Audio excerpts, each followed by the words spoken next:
بسم الله الرحمن الرحيم.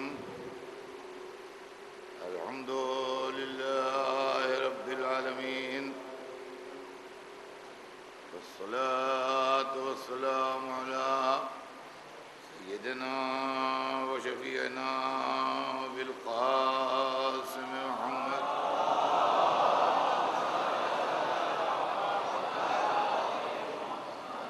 وآله الطيبين الطاهرين المعصومين، ولعنة الله على أعدائهم أجمعين من يومنا هذا إلى يوم الدين. أما بعد، فقد قال الله سبحانه تبارك وتعالى في كتابه المبين وهو أصدق الصادقين: تبارك الذي بيده الملك وهو على كل شيء قدير، الذي خلق الموت والحياة ليبلوكم أيكم أحسن عملا. صلوات بھیجیں.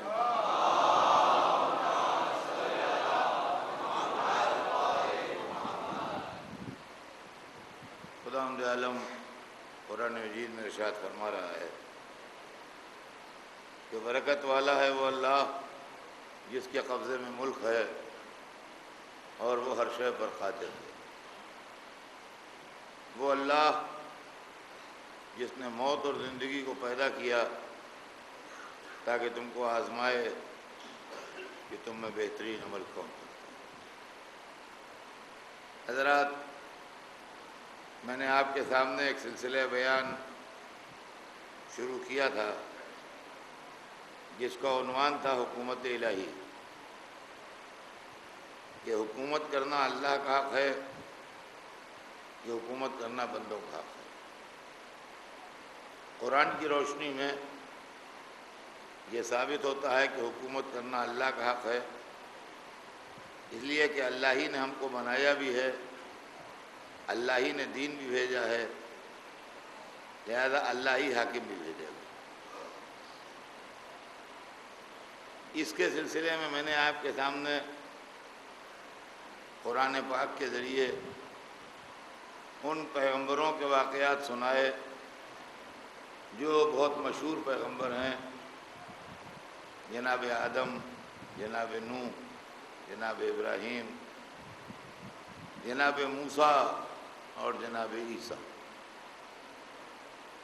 اس کے علاوہ بھی اللہ کے بہت سے نبی آئے، لاکھوں کے نام ہمیں نہیں معلوم ہیں، مگر جو نام ہمیں معلوم ہیں وہ بھی تذکرے میں نہیں ہیں. لیکن قرآن پڑھ کے اندازہ ہوتا ہے کہ وہ امتیں جنہوں نے ظلم کیے، وہ امتیں جنہوں نے فساد کیے، وہ امتیں جنہوں نے انسانوں کو ستایا، اور وہ امتیں جنہوں نے زیادتیاں کی، اللہ نے ان امتوں پر عذاب بھیجے اور ان کو دنیا سے نیست و نابود کر دیا.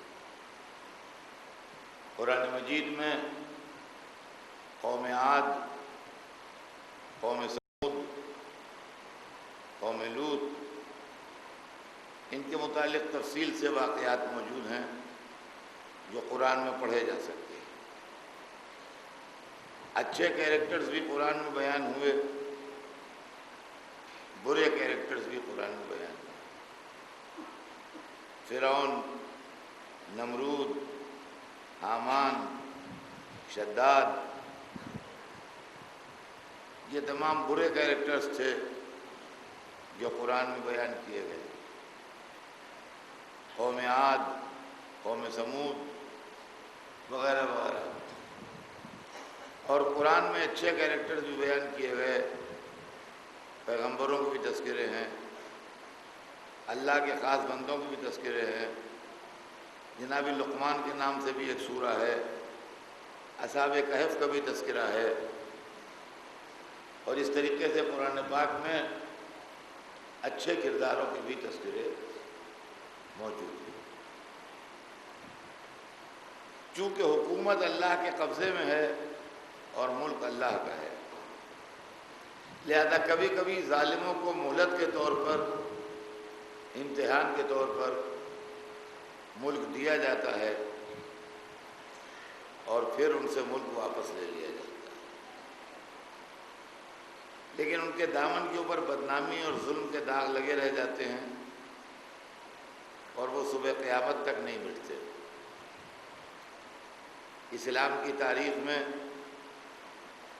جن لوگوں نے ظلم کیے ہیں، جنہوں نے زیادتیاں کی ہیں، جنہوں نے ناانصافیاں کی ہیں، آج ان کے نام برائی کے ساتھ یاد کیے جاتے ہیں اور کوئی ان کی تعریف کرنے والا نہیں۔ میرے دوستو، 1400 برس گزر گئے، ایک واقعے کی یاد آج تک تازہ ہے اور محرم آج تک منایا جا رہا ہے، اور پھر لطف کی بات یہ ہے کہ یہ محرم جو ایک شہید کی یادگار ہے، یہ محرم خالی شہید ہی کی یاد نہیں مناتا بلکہ اس بادشاہ کو کنڈم بھی کرتا ہے جس کے زمانے میں امام حسین کی شہادت ہوئی۔ یزید کی بادشاہت 3 سال رہی اور 3 سال میں اس نے 3 کام کیے۔ پہلے سال میں اپنی بادشاہت پہ اس نے امام حسین کو شہید کیا۔ دوسرا سال جو اس کی بادشاہت کا آیا تو اس نے مسجد النبی کو ویران کیا اور مدینے کو تاراج کیا اور مسجد النبی میں گھوڑے بندھوائے اور مدینہ کو فوجوں کے حوالے کیا اور اہل مدینہ کے ساتھ بہت زیادتی کی۔ اور اس کی حکومت کا تیسرا سال جب شروع ہوا تو اس نے خانہ کعبہ پر حملہ کیا اور کعبے پر آگ برسوائی اور پتھر برسوائے، جس کے نتیجے میں کعبے کا پردہ جل گیا، رکن یمانی شہید ہو گیا، سب کچھ ہوا۔ لیکن اس کی فوجیں ابھی وہاں سے واپس نہیں آئی تھیں اور مکے ہی میں پڑی تھیں کہ اطلاع ملی کہ یزید واصل جہنم ہو گیا۔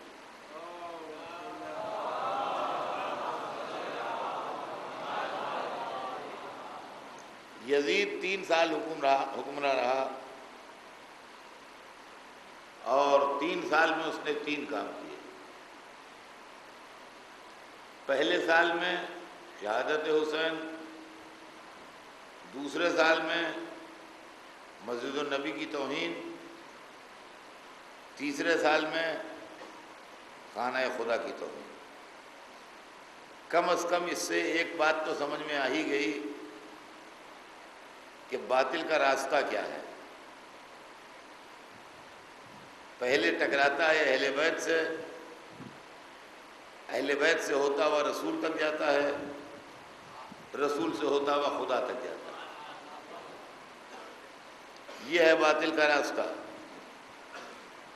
یہ تمام اسلامی تاریخوں میں لکھا ہے۔ نہ واقعہ کربلا ڈاؤٹ فل ہے، نہ واقعہ حرہ ڈاؤٹ فل ہے۔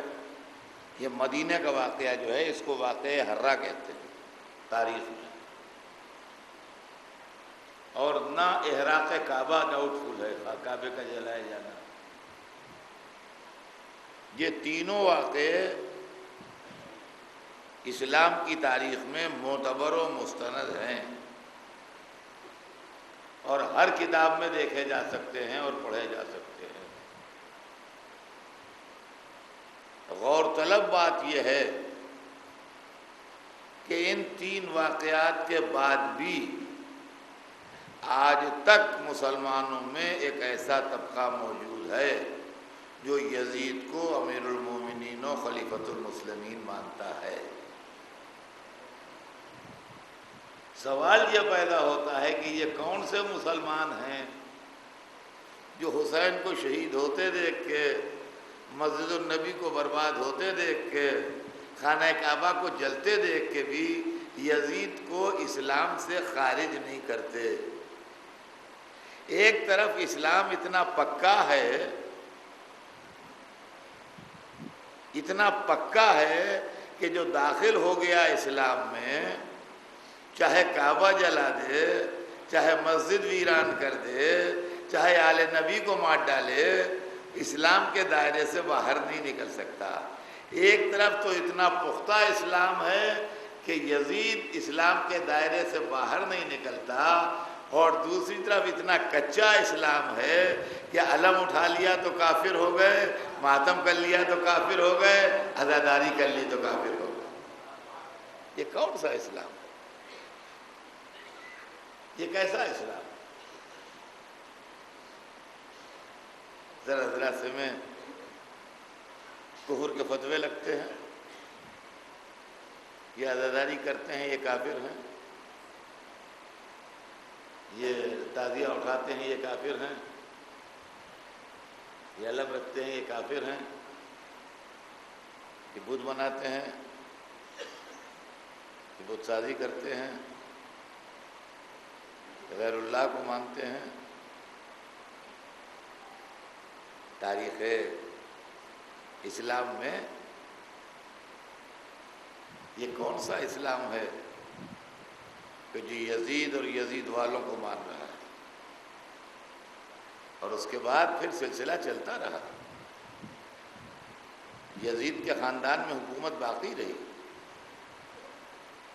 مسلمانوں نے جب یزید کے بیٹے نے یزید کے بعد بیٹھنے سے انکار کیا تو مروان کو تخت حکومت دے دیا۔ وہی مروان جو رسول اللہ کے خلاف تھا، وہی جس کا خون ہدر کیا گیا تھا، وہی مروان جو علی سے لڑا تھا، وہی مروان جو سرور کائنات کے خلاف مختلف پروپیگنڈے کیا کرتا تھا، اور اس کا باپ تخت حکومت اس کو دے دیا۔ اسلام کی تاریخ نے کتنے غوطے کھائے ہیں تخت حکومت اسلامی پر۔ کبھی مروان دکھائی دیا، کبھی یزید دکھائی دیا، کبھی عبد الملک دکھائی دیا، ایسے ایسے بادشاہ تخت اسلامی پر دکھائی دیے، اور ان کو امیر المومنین و خلیفۃ المسلمین کہا گیا، ان کو مسلمانوں کا لیڈر کہا گیا، ان کو اسلام کا نمائندہ کہا گیا، اور لوگوں نے انہی کو رہبر مانا، اور انہی کو لیڈر مانا، اور انہی کو مسلمان مانا، اور انہی کو دین مانا۔ آج جو اسلام پر آفتیں آئی ہوئی ہیں، یہ سب اسی زمانے کی نحوست ہے جو آج تک آ رہی ہے۔ ورنہ اگر اماموں کی زندگی ہمارے سامنے ہوتی اور کردار رسول و آل رسول دنیا کی نگاہوں کے سامنے ہوتا، تو آج ان میں سے کوئی چیز بھی دنیا میں وجود نہ رہتی۔ اس لیے کہ وہ نظام الہی تھا، اور دستور عدل تھا، جس کے اندر کسی کے ساتھ کوئی زیادتی ہونے والی نہیں تھی، کسی کے ساتھ کوئی ظلم ہونے والا نہیں۔ لیکن لوگوں نے علی کو چھوڑ دیا، اور علی کو چھوڑ دیا کی بات نہیں ہے خالی۔ میں تو یہاں تک کہتا ہوں کہ اگر رسول اللہ تھوڑے دنوں اور زندہ رہ جاتے تو وہ سب رسول کی زندگی میں ہو جاتا جو بعد میں ہوا۔ آپ اس کو حیرت سے نہ سنیے گا، وہ سب رسول کی زندگی میں ہو جاتا جو بعد میں ہوا۔ کیسے ہو جاتا؟ تاریخیں شاہد ہیں، قرآن گواہی دے رہا ہے، حدیث گواہی دے رہی ہے، تاریخ گواہی دے رہی ہے۔ اب آپ کو کتنے گواہ چاہیے؟ قرآن ایک منزل پر رسول سے کہہ رہا ہے واللہ یعصمک من الناس، اللہ آپ کو لوگوں کے خطرے سے بچائے گا۔ یہ آیت اس وقت نہیں نازل ہوئی جب رسول مکے سے ہجرت کر رہے تھے، یہ آیت اس وقت نہیں نازل ہوئی جب رسول احد میں کافروں میں گھرے کھڑے تھے.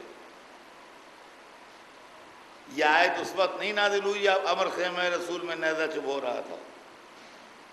جو خطرے کے موقع تھے ان میں نہیں آئی. یہ آیت اس وقت آئی جب مسلمانوں کے جھرمٹ میں حج آخر سے پلٹ رہے تھے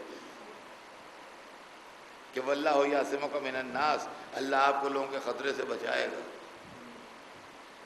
سوال یہ ہے کہ حضور مسلمانوں کے بیچ میں آ رہے ہیں، خطرہ کیسا؟ خطرے کے موقع تو گزر گئے، اب یہاں خطرہ کہاں؟ دور دور خطرہ نہیں ہے، ہر طرف مسلمان ہی مسلمان ہیں. مگر معلوم ہوا کوئی معاملہ ایسا ہے اسلام میں کہ مسلمان رسول کے لیے خطرہ ہے. عزیزان گرامی، آیت تشنا رہ جاتی اور مطلب سمجھ میں نہ آتا اگر کربلا کا واقعہ نہ ہوتا. کربلا کے واقعے نے ہو کے بتایا کہ مسلمان کتنا بڑا خطرہ ہے. دنیا کی سب سے بڑی ٹریجڈی اور دنیا کا سب سے بڑا المیہ اور دنیا کا سب سے بڑا واقعہ جو ہے وہ مسلمانوں کے ہاتھوں. دیکھیے لڑائیاں ہوتی ہیں، قتل ہوتے ہیں، جانیں جاتی ہیں، عورتیں اسیر ہوتی ہیں، یہ سب ہوتا ہے. لیکن کربلا کے معاملے میں نوعیت کا فرق ہے. دو دشمن لڑتے ہیں، ایک دوسرے کو مار لیتا ہے. دو فوجیں لڑتی ہیں، ایک کا سردار ختم ہو جاتا ہے. یہاں یہ صورتحال نہیں ہے. یہاں مسلمان اپنے نبی کے نواسے کو مارے ڈال رہے ہیں، جس کا کلمہ پڑھ رہے ہیں اس کے نواسے کو قتل کر رہے ہیں، اور مسلمان ہیں. اچھا اور سنیے، اس سے زیادہ خطرناک بات، شہادت حسین اس زمانے کے لوگوں کے ظلم کی علامت ہے. یہ بہت بڑے ظالم تھے، لیکن سیدانیوں کا اسیر ہونا اس امت کی بے حیائی کی علامت ہے. جس نے اپنے رسول کی نواسیوں کے بازوؤں میں رسیاں باندھ لی.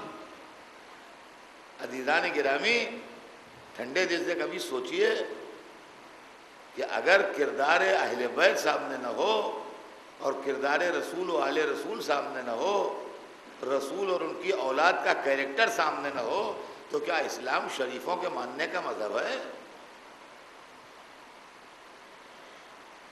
کیا اسلام انسانوں کے ماننے کا مذہب ہے؟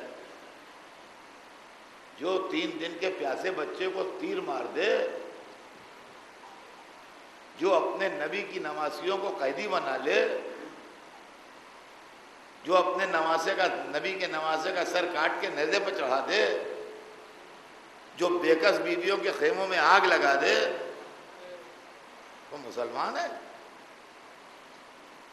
یہی ٹیچنگ ہے اسلام کی، یہی تعلیم ہے اسلام کی، یہی سبق سکھا کے گئے تھے رسول اللہ. قرآن نے انہی باتوں کی تعلیم دی ہے انسان کو. آپ سوچئے ذرا ان منزلوں پہ. آج کی رات ہمیں یہ باتیں سوچنے پر مجبور کرتی ہے کہ ہم سوچیں کہ یہ کیا مسئلہ ہے، عالم اسلام میں کیا واقعہ ہوا تھا اور کیا سانحہ ہوا تھا جو یہ سارے واقعات رونما ہوئے. وہ تو یہ کہیے کہ جب کسی گھر میں آگ لگتی ہے تو گھر کا مالک جو ہوتا ہے وہ چاہتا ہے جتنا سامان بچ جائے اتنا بچا لو. پورا گھر تو مٹ جائے گا، جل جائے گا، لیکن جو کچھ بچا سکتے ہو بچا لو. آپ یقین مانیے کہ جب رسول کے بعد اسلام میں آگ لگی تو یہ جو یہاں بیٹھے ہوئے ہیں یہ آل محمد نے بچا لیے، ورنہ دشمنی اہل بیت کی آگ میں یہ بھی جل جاتے. آج حسین نے، آج ماتم نے، آج عزاداری نے ہم کو بچا لیا. اور یہ محرم ہر سال آن کے ریوائز کرتا ہے اسلام کو، ہر سال سبق دہرایا جاتا ہے، ہر سال بات یاد دلائی جاتی ہے کہ بھول نہ جانا، اس واقعے کو فراموش نہ کر دینا۔ تو کہتے ہیں اس سے کیا ہوتا ہے، اس سے کیا ہوتا ہے، اس سے کیا ہوتا ہے۔ آپ کو کیا معلوم اس سے کیا ہوتا ہے، اس سے کیا؟ 1400 برس سے جو ہو رہا ہے وہ اسی سے ہو رہا ہے، 1400 برس سے جو ہو رہا ہے وہ اسی سے ہو رہا ہے۔ ماتم کرنے سے کیا، رونے سے کیا، کوئی زبردستی تھوڑی ہے، آپ نہ روئیے، آپ نہ ماتم کیجئے، آپ نہ آئیے، کوئی زبردستی تھوڑی کر رہا ہے کہ آپ آئیے، یہاں کوئی فائن تھوڑی ہو رہا ہے کہ جو مسجد میں نہیں آئے گا شب عاشور وہ اس کو فائن کر دینا پڑے گا اتنا۔ آپ کا دل چاہے آئیے اور دل چاہے نہ آئیے، آپ کو اختیار ہے۔ اسی لیے اللہ نے اس کو واجب نہیں کیا، واجب کر دیتا تو پابندی ہو جاتی، دل چاہے نہ چاہے کرنا تو وہی بھائی واجب ہے، گناہگار ہو جائیں گے، لہذا دل چاہے آپ کا کیجئے، دل چاہے نہ کیجئے، گناہگاری نہیں ہے، آپ کو اختیار ہے۔ لیکن معجزے کی بات یہ ہے کہ محرم جو ہے وہ اپنی اٹینڈنس میں واجب سے زیادہ پرسنٹیج دیتا ہے، سمجھے آپ؟ واجب سے زیادہ پرسنٹیج دیتا ہے، واجب نہیں کہ ہر روز ایک مجلس اٹینڈ کیجئے، نہ کیجئے، یہ تو دل کی بات ہے۔ نواز رسول سے اگر محبت ہے تو آئیں گے، نہیں ہے زبردستی نہیں۔ جتنے واجب ہیں اسلام میں سنیے، ان کو کوئی اپوز کرنے والا نہیں ہے، موٹیویٹ کرنے والے تو ہیں، اپوز کرنے والا کوئی نہیں ہے۔ صاحب نماز واجب ہے، مسجدیں ہیں، واز ہوتا ہے، مولانا لوگ تقریریں کرتے ہیں کہ نماز پڑھیے، اپنے بچوں کو نماز کا عادی بنائیے، دیکھیے جو نماز نہیں پڑھے گا گناہگار ہوگا، نماز واجب ہے، نماز قبول ہو گئی تو سب قبول ہوگا، نماز رد ہو گئی تو سب رد ہوگا۔ تو نماز کے لیے موٹیویٹ تو کیا جاتا ہے، لیکن کوئی ہینڈ بل، کوئی پوسٹر، کوئی فتویٰ آپ نے دیکھا کہ حضرات نماز نہ پڑھیے گا؟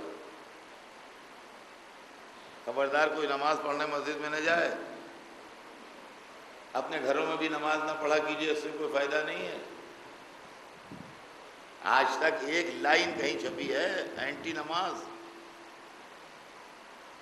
روزہ رکھیے، سبحان اللہ، واعظ و نصیحت ہو رہی ہے، بیانات ہو رہے ہیں، روزے کا زمانہ ہے، مسجدوں میں افطاریاں آ رہی ہیں، روزے کھلوائے جا رہے ہیں، جو لوگ روزہ دار ہیں وہ انکریج کیے جا رہے ہیں، ایک سے ایک کھانے پک رہے ہیں، سب کچھ ہو رہا ہے، بھائی روزہ دار ہیں، روزوں کی خدمت کرنا چاہیے۔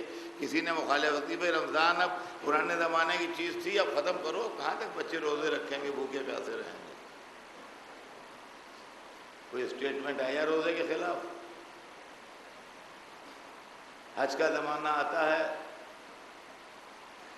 حج کمیٹی ہے اور حج والوں کی یہ سہولت ملنا چاہیے اور حاجیوں کے لیے یہ فیسلٹیز ہونا چاہیے، اور پرائیویٹ ٹور آپریٹرز کا الگ اعلان آتا ہے، ہمارے ساتھ چلیے، ہم یہ فیسلٹی دیتے ہیں، یہ فیسلٹی دیتے ہیں، ڈاکٹر بھی ہمارے ساتھ چلتا ہے، انڈین فوڈ بھی ہم پرووائڈ کرتے ہیں، مولانا بھی ہمارے ساتھ ہوتا ہے، یہ بھی ہے، وہ بھی ہے، سب اٹریکشن ہے نا یہ سب چیزوں کا، کہ بھائی ہمارے ٹور میں آئیے، آپ کو یہ سب ملے گا۔ کبھی کسی نے نہیں کہا خبردار حج کو نہ جانا، وہاں مر جاؤ گے، وہاں بھگدڑ اکثر ہو جاتی ہے، شیطان مارنے میں اور طواف کرنے میں جو گرتا ہے زندہ نہیں اٹھتا ہے، خبردار جانا نہیں۔ کوئی اسٹیٹمنٹ آیا؟ اب مجھے بتائیے، تو معلوم ہے اپوزیشن نہیں ہے، نہ نماز کا کوئی اپوزیشن ہے، نہ روزے کا اپوزیشن ہے، نہ حج کا اپوزیشن ہے۔ محرم آیا نہیں کہ اعتراض ہوئے نہیں۔ تعزیہ نہ رکھو، علم نہ رکھو، حصہ نہ بانٹو، نظر نہ کرو، شربت نہ پلاؤ، یہ نہ کرو، وہ نہ کرو، وہ نہ کرو۔ معلومہ اور گاڑیاں جتنی ہیں سب میں انجن لگے ہوئے ہیں جو اس کو گھسیٹ رہے ہیں۔ محرم کی گاڑی میں بریک لگے ہوئے ہیں، لیکن اس کے بعد بھی اسپیڈ سب سے تیز ہے۔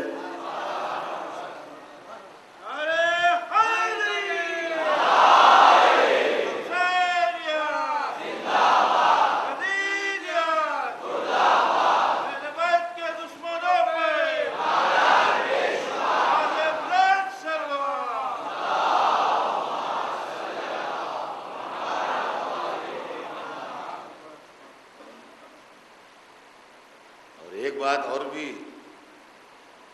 میں ہر سال محرم میں یاد دلا دیتا ہوں۔ میرا کام آپ کو یاد دلا دینا ہے، باقی اس کے آگے پیچھے کچھ نہیں۔ اور وہ یہ ہے کہ ان مجلسوں میں حق اہل بیت بیان ہوتا ہے۔ میں نے ایک طبقہ ایسا دیکھا کہ جو ہماری قوم میں ڈیولپ ہو رہا ہے، جو حق اہل بیت بیان کرنے میں کوتاہی برت رہا ہے، اور ان کا کہنا یہ ہے کہ اعمال کو پڑھیے، واجب و حرام پڑھیے، آپ یہ جو پڑھتے ہیں سب چیزیں یہ تو ہمیں معلوم ہے، یہ تو ہمیں معلوم ہے، اب یہ آپ کیوں پڑھتے ہیں اور اس سے فائدہ کیا ہے؟ تو پہلی چیز تو یہ ہے کہ مذہبی چیزوں میں آپ فائدہ دنیا میں نہ ڈھونڈیے۔ قرآن کی ٹیکسٹ عربی میں ہے،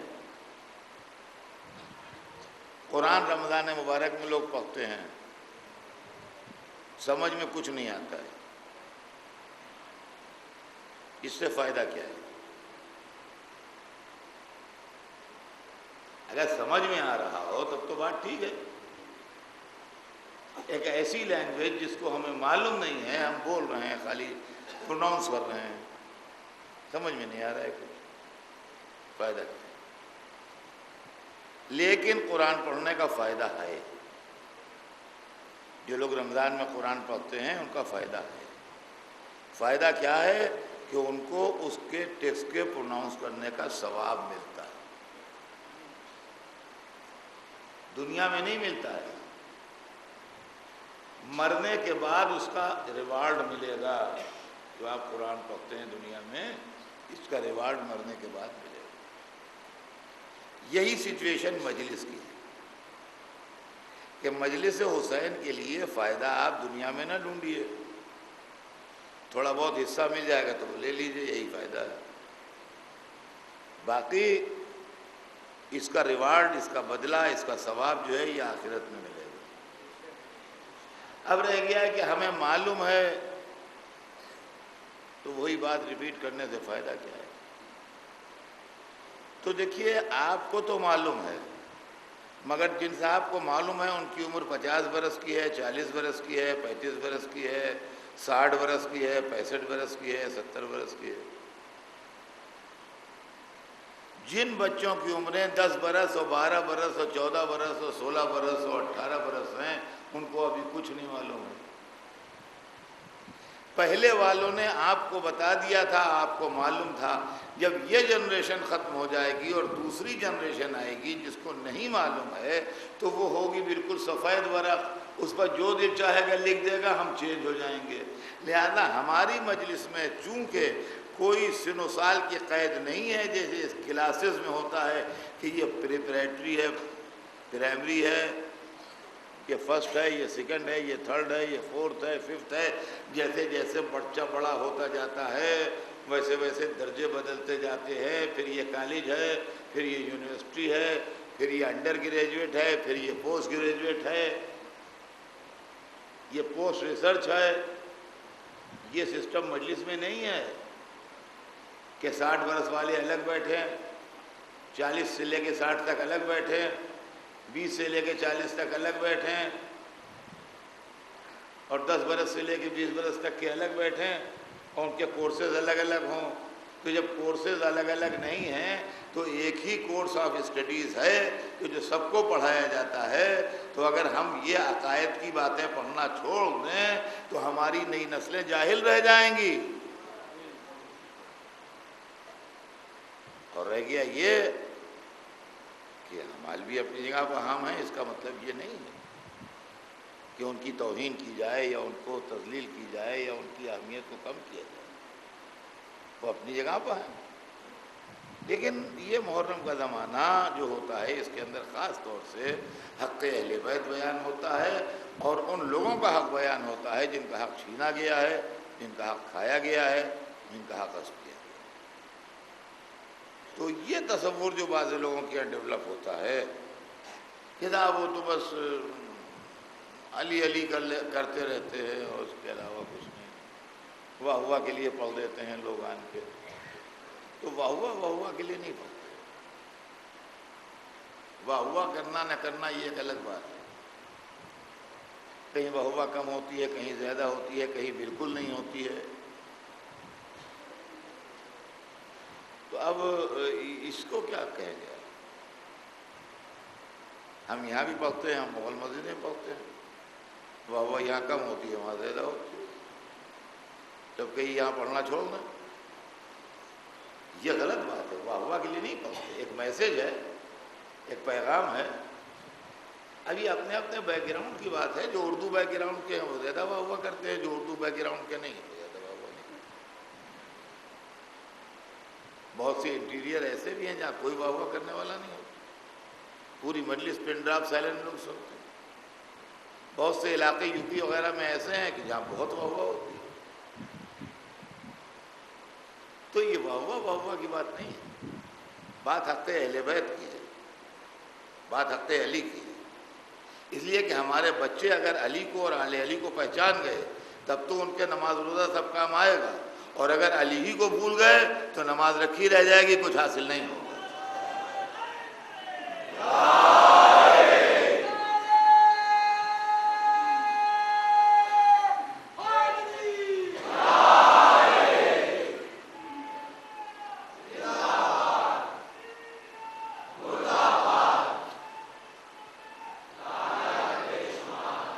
تو عزیزان گرامی، یہ مسئلہ ہو، یہ منزل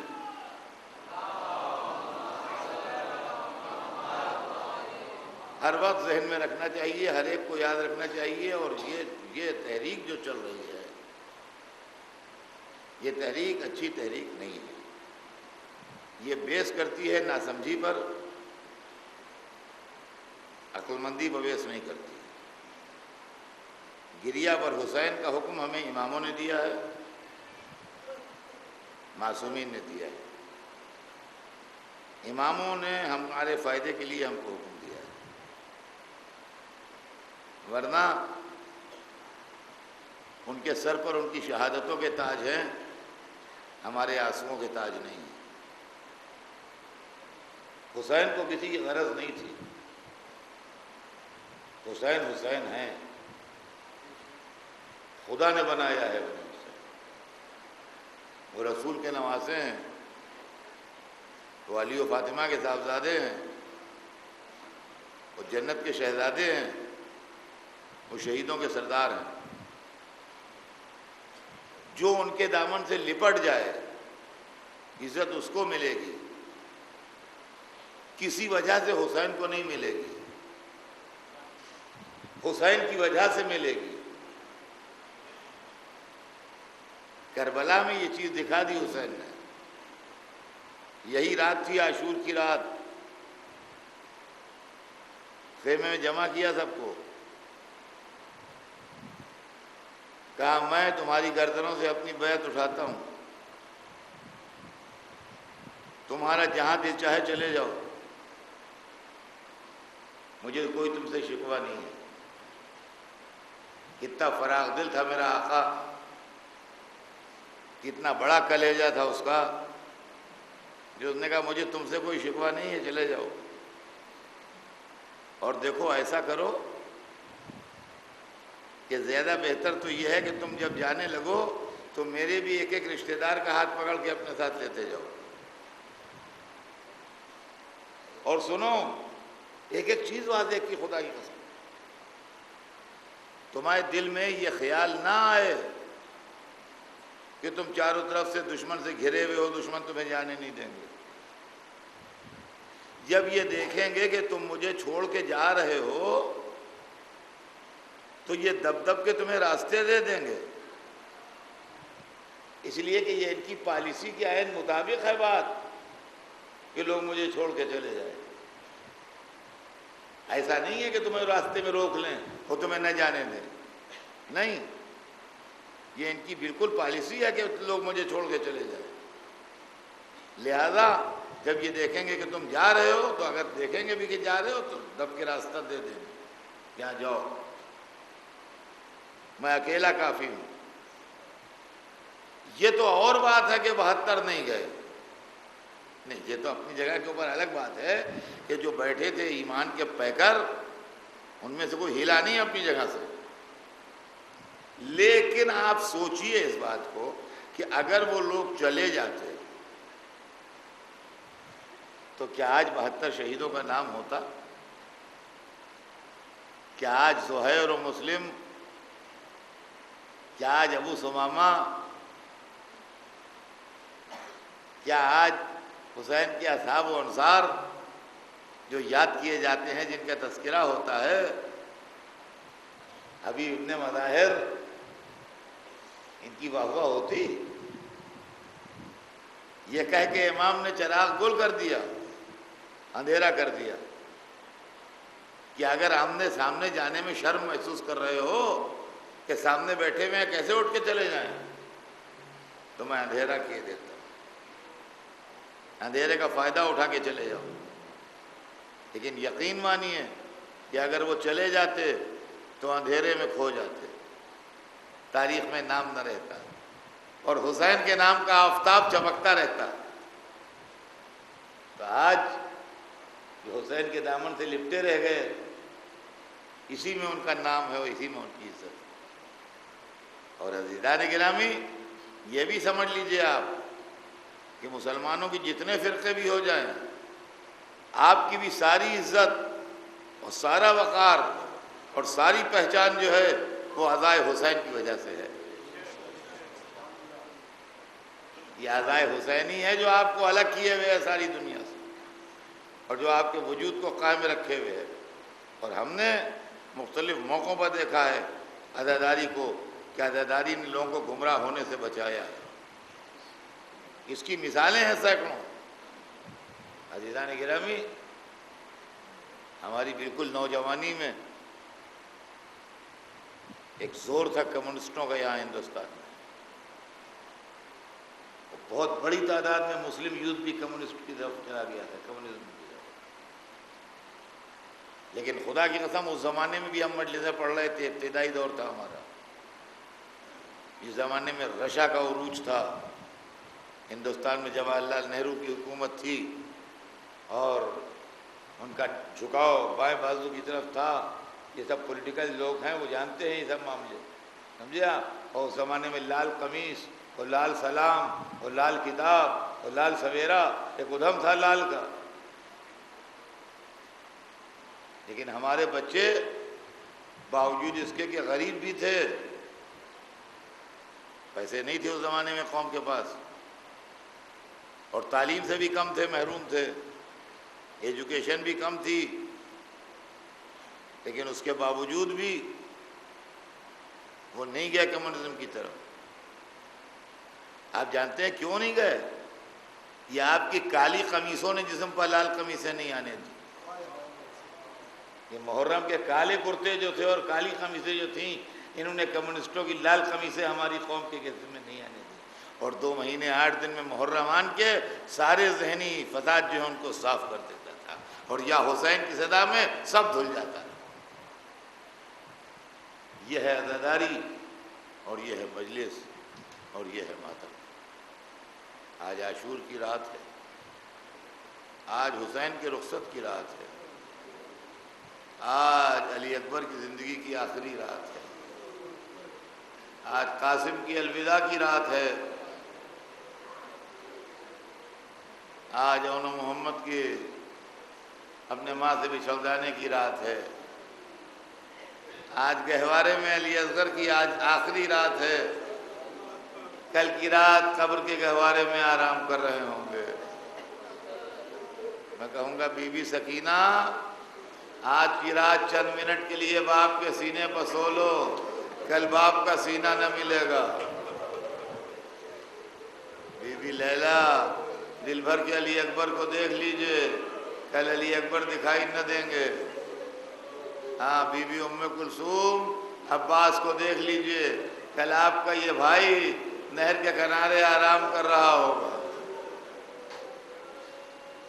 آج آخری رات، خدا کی قسم، آج کی رات کی رونق اور کل جو رات آئے گی اس کا سناٹا، یہ دونوں عجیب و غریب منظر پیش کرتے ہیں۔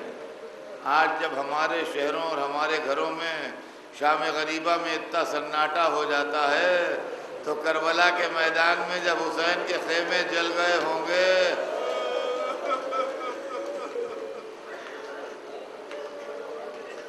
کیا حال ہوا ہوگا، کیا کیفیت ہوئی ہوگی۔ ہم فدا ہو جائیں، ہماری جانیں نثار ہو جائیں ان بے کسوں پر۔ صبح سے بازار شہادت گرم ہوا، ایک ایک کر کے میدان جہاد میں جانے لگے، یہاں تک کہ نماز ظہر کا وقت آیا، ابو ثمامہ سیداوی ہاتھ جوڑ کے آگے بڑھے، کہا مولا دل چاہتا ہے ایک نماز اور آپ کے ہمراہ پڑھ لوں۔ حسین نے آسمان کو دیکھا، کہا نام ھذا اول وقتہا، ہاں بے شک یہ اس کا اول وقت ہے، ان سے کہو اتنی دیر لڑائی روکے کہ ہم نماز پڑھ لیں۔ ظالموں نے گستاخی کی، لڑائی نہیں روکی۔ حسین کے بچپن کے دوست حبیب کو غصہ آ گیا، تلوار لے کے حسین ابن نمیر کی طرف جھپٹے جس نے گستاخی کی تھی۔ ماں تقول یا ابن فائلہ، او بد کردار ماں کے بیٹے کیا بک رہا ہے۔ ہاں ابھی ظہر کا وقت تھا، جب حسین سے گستاخی ایک شخص نے کی تو حبیب نے تلوار لے کے اس کو جھپٹ لیا، لیکن ظہر کے بعد جب عصر کا وقت آیا، حسین پر چاروں طرف سے حملے ہو رہے تھے، اب نہ حبیب تھے، نہ زہیر تھے، نہ مسلم تھے، نہ قاسم تھے، نہ عباس، نہ علی اکبر۔ ہاں عزیزان گرامی، آج عاشور کی رات ہے، سنتے رہیے، روتے رہیے، آنسو بہاتے رہیے۔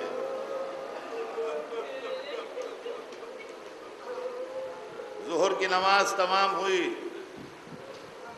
سعید ابن عبداللہ اور زہیر قین سیناتان کے امام کے سامنے کھڑے ہو گئے۔ برستے تیروں میں امام نے نماز ادا کی، سعید و زہیر سینے پر تیر روکتے رہے۔ نماز کے خاتمے پر سعید رحلت کر گئے، شہید ہو گئے۔ سعید کے سینے سے تیر نکال کے حسین حبیب کے لاشے پر پہنچے، حبیب کی میت مقتل سے اٹھا کے لائے۔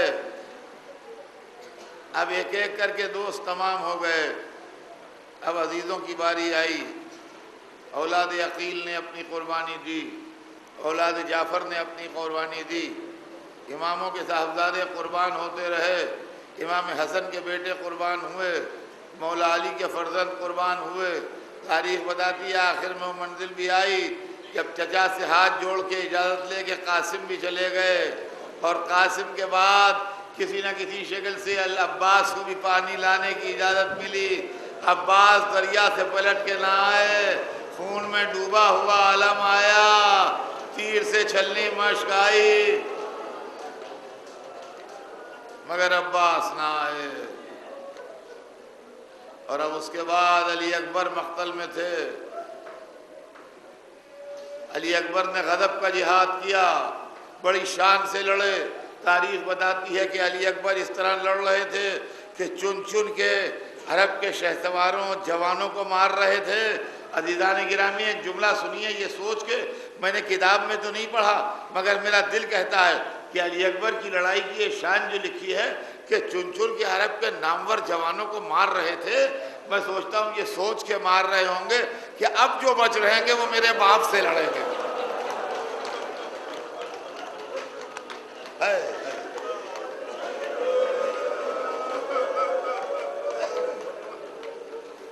عرب کے نامور بہادروں کو قتل کر رہے تھے۔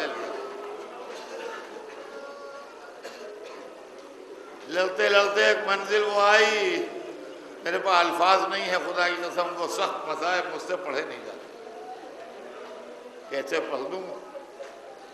میرے سینے میں بھی تو انسان کا دل ہے۔ بہرحال ایک منزل وہ آئی کہ بیٹے نے باپ کو پکارا، یا بتا علیکہ منی السلام، اے بابا میرا سلام لیجئے۔ اور حسین علی اکبر کے لاشوں پر گئے، سینے سے برچھی کھینچی، منہ پر منہ رکھ کے کہا، یا بنیا لقد استراحت من کرب الدنیا، یہ میرے لال دنیا کی سختیوں سے نجات پا گئے۔ اور اس کے بعد جس طرح بیٹے کی لاش اٹھائی ہے، روایت بتاتی ہے علی اکبر کی میت پر جھک گئے، سینے سے سینہ ملایا، ہاتھ نیچے لے گئے، اب جو اٹھے تو لاش کو لیے ہوئے۔ یہ منظر ظاہر سے نہ دیکھا گیا، خیمے کا پردہ ہٹا کے آئیں، واہ علی اکبرہ واہ ثمرۃ فؤادا، ارے میرے لال، اجرکم اللہ، جزاکم ربکم۔ اب کوئی بھی نہ تھا، در خیمہ پر آئے، علی اصغر کو طلب کیا، بچے کو ہاتھوں پر لیے ہوئے آئے، انسانیت کے ماتھے پر پسینہ تھا، قلب بشر کانپ رہا تھا، دنیا کی تاریخ میں سب سے بڑا ظلم ہونے والا تھا۔ حسین نے کہا اگر میں خطاوار ہوں تو یہ بچہ تو پیاسا ہے، یہ تو بے گناہ ہے، تھوڑا سا پانی پلا دو اس کو ورنہ اب یہ مر جائے گا۔ اللہ اللہ، تیر علی اصغر کی گلے پر نہیں لگا، تیر ہمارے دل پر لگا ہے جو آج تک رو رہے ہیں۔ خدا کی قسم، روایت میں جو جملے ہیں کلیجے کو برما دیں۔ ادھر علی اصغر کے گلے پر تیر پڑا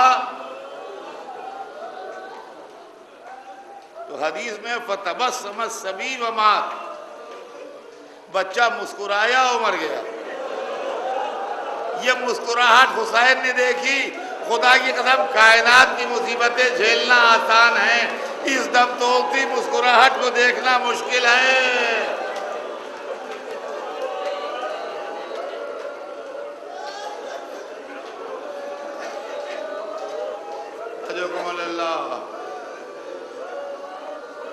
ننھے علی اصغر کی تربت بنائی اور اب حسین در خیمہ پر تھے۔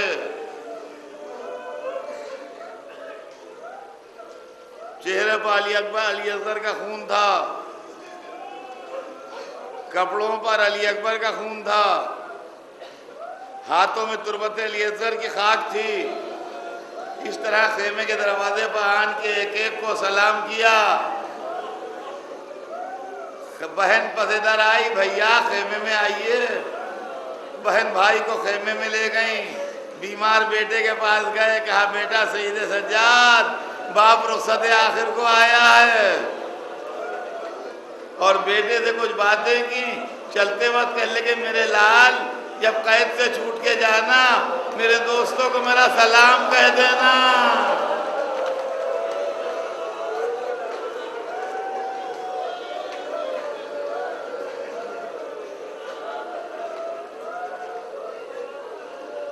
کہنا جب پانی پینا میری پیاس یاد کر لینا۔ عزیزوں اب حسین آگے بڑھ رہے تھے کہ ایک دفعہ زینب آئی، کہا بھیا ایک تمنا پوری کرتے جائیے۔ کہا بہن کیا تمنا ہے؟ کہا یہ سیدانیاں آپ کو آخری بار رخصت کرنا چاہتی ہیں۔ کہا کیسے رخصت کریں گی؟ کہا ایک حلقہ بنا لیں گی، اس سے آپ گزر جائیے۔ کہا اچھا مجھے منظور ہے۔ یہ لیجیے، سیدانیوں نے حلقہ بنایا، حسین حلقے میں آئے، ایک ایک کے چہرے پر نظر کی، امامہ ہاتھوں پر لیا، کہا اے خدا انہیں میرے غم میں صبر دے دے۔ حلقہ ٹوٹ گیا، حسین آگے بڑھے، زینب ساتھ ساتھ، سکینہ دامن پکڑے ہوئے۔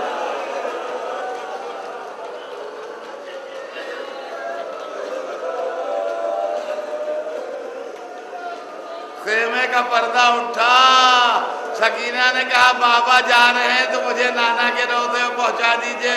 بچی کو گود میں لے کے پیار کیا، کہا بیٹا اگر ممکن ہوتا تو ایسا کرتا۔ میں کہوں گا شہزادی آپ کو تو ظلم یزید پر مہر بن کے شام میں سونا ہے، کہاں جائیے گا؟ زینب نے رکاب تھامی، حسین نے عباس کو یاد کیا، گھوڑے پر سوار ہوئے، سوارے دوش رسول چلا گیا، سیدہ کا گھر اجڑ گیا، فاطمہ کا لال رخصت ہو گیا، محمد کا نواسا جلتی دل۔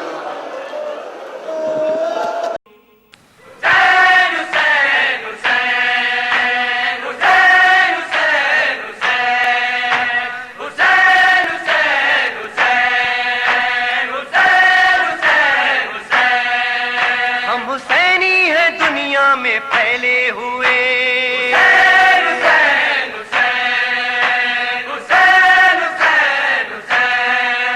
ہم حسینی ہیں دنیا میں پھیلے ہوئے۔